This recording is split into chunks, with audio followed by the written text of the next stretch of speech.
Welcome to David Alexander Maths Tuition. This is chapter 9a on the cosine rule. So for some reason the book at A level introduces the cosine before the sine rule. Well, I say introduces. This is all stuff you would have done at GCSE level, hopefully. So I would normally teach the sine rule before the cosine rule because the cosine rule is a little bit more complicated. Basically, my general rule for triangles is if it's a right angled triangle, think of Pythagoras or your trigonometry, your SOHCAHTOA, and if it's a non-right angled triangle, consider the sine rule, then the cosine rule. So here we're using the cosine rule, which is a squared equals b squared plus c squared minus 2bc cos a, and we're trying to work out the length of the missing side. Okay, so if this is our angle, this is angle A, because we always do the cos of the angle.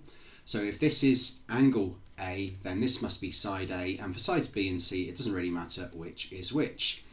Okay, so all we need to do is x, which is our A, is going to be the square root of b squared, so 13.1 squared plus 11.2 squared minus 2 times 13.1 times 11.2 times the cos of 36. So all we need to do is just stick that into our calculator. So you can do the square rooting afterwards, of course, but I just stick it all inside a square root symbol.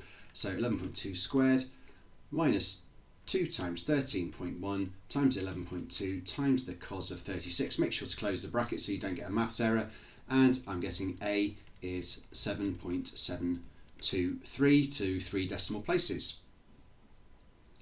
So here we're trying to calculate the size of the missing angle. So we need to be able to rearrange the cosine rule. So a squared equals b squared plus c squared minus 2bc cos a. So I would add 2bc to both sides. A squared plus 2bc cos a equals b squared plus c squared. Subtract an a squared from both sides. And now divide both sides by 2bc. So the cos of a is b squared plus c squared minus a squared over 2bc. So that's probably the easiest way to rearrange it. So you're getting the cos of a, or in this case the cos of x.